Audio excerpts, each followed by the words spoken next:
जब आवे कोई दुखियारी तो भोजन करवा कर तब खाना। अघोरी बाबा कहने लगे तो कान खोल करके सुन लो, तुम्हारे मालिक के घर का जब यह नियम कानून है तो मेरे श्मशान का भी कुछ असूल है, मेरे श्मशान का भी कुछ नियम कानून है।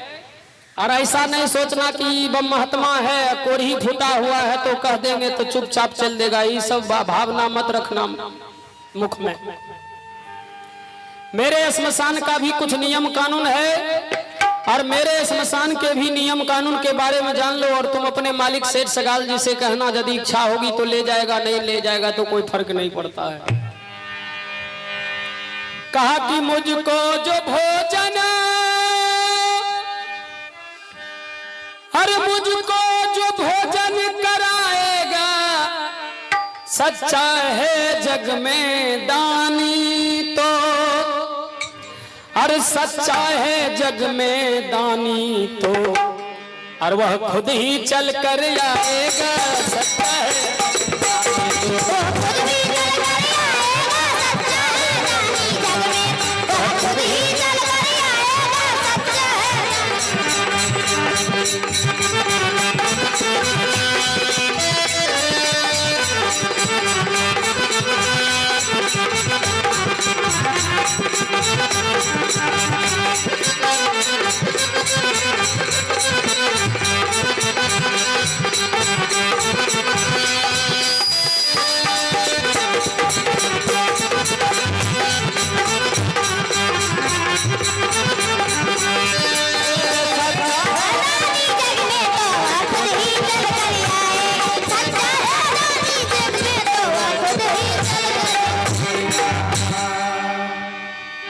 मुझको जो भोजन कराएगा सच्चा है जग में दानी तो, असच्चा है जग में दानी तो वह खुद ही चल कर आएगा। कहा कि नौकर जा करके यदि तुम्हारा मालिक अतिथि सत्कार करना चाहता है तो सबसे पहले तुम जाओ और तुम अपने मालिक को भेज दो। हो सकता है प्रेमी सज्जनों, जो इस तरह से कहा कि देखो हो सकता है कहीं मैं तुम्हारे साथ चला जाऊंगा, कहीं सरा गला आदमी को देख करके तुम्हारा मालिक नाराज हो जाएगी या घर से कहीं भगा देगी तो बड़ी तकलीफ होगी, इसलिए जाओ और तुम अपने मालिक को भेज दो, मैं तुम्हारे मालिक एक साथ जाएंगे। नौकर चला चारों तरफ पहुंचा निज घर जाए, अरे प्रेम सहित सेठ को कहने लगा समझाए। सेठ सगाल जी कहने लगे रे तुम भी अकेले आए हो, नदी के किनारे कोई नहीं मिला क्या, मर जाऊंगा मैं क्या बेटा।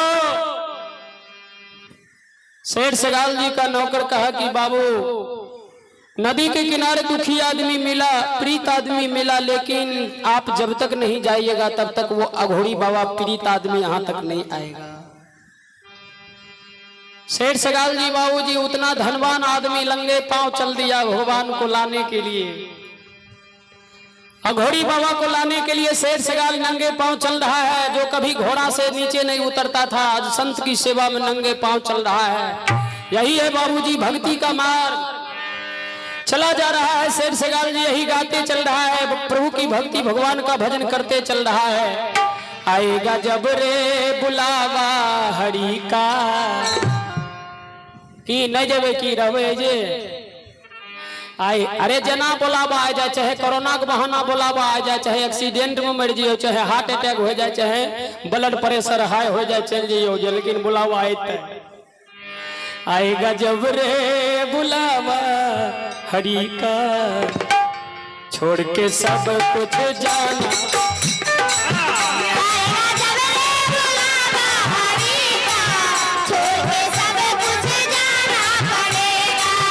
आएगा जब रे बुलावा हरि का, छोड़ के सब कुछ जाना पड़ेगा।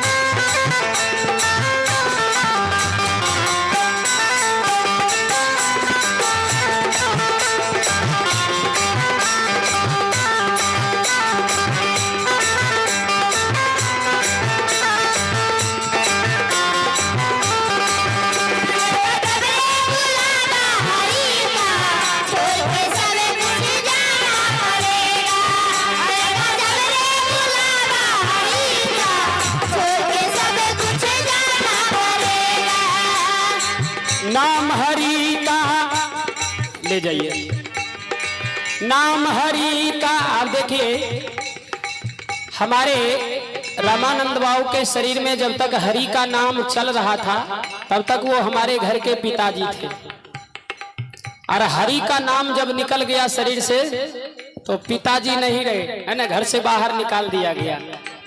और कवि का कहना है, साथ में जाएगा क्या, नाम हरि का साथ जाएगा, अंत में कुछ ना ले पाएगा, अंत में कुछ ना ले पाएगा।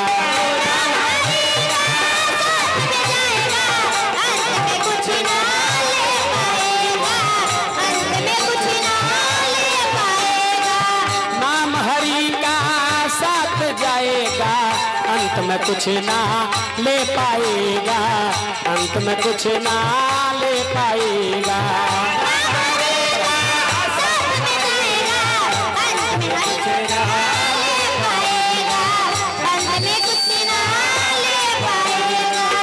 आएगा जब रे हो, आएगा जब रे बुलावा हरि का, छोड़ के सब कुछ, आएगा जब रे बुलावा हरि का, छोड़ के सब कुछ जाना पड़ेगा। आएगा जब रे बुलावा हरि का, छोड़ के सब कुछ जाना, आएगा जब रे बुलावा हरि का, छोड़ के सब कुछ जाना पड़ेगा। आएगा जब रे बुलावा हरि का, छोड़ के सब कुछ जाना। सेठ सगाल जी जब चलते चलते नदी के किनारे चलते हैं, कुछ दूर चलते चलते जब थक गया तो बैठ जाते, एक बबूर गाछ के नीचे बैठे हैं तो कुछ दूर दृष्टिपात किया तो देखते क्या है कि एक अघोरी बाबा बैठे हैं, लाल बिस्तर लगा हुआ है, 10-20 मस्तक का हड्डी बगल में रखा हुआ है। सेठ सगाल जी समझ गए कि शायद लगता है कि इसी के बारे में हमारा नौकर बोल रहा था।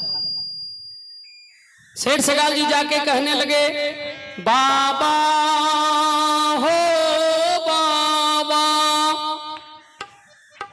जरा पर्दा हटा दो, जरा मुखरा दिखा दो, हम तुमसे मिलने, हम दर्शन करने आए हैं, कोई गैर नहीं, हम तुमसे मिलने आए हैं, कोई गैर नहीं, हम सेवा करने आए हैं, कोई गैर नहीं,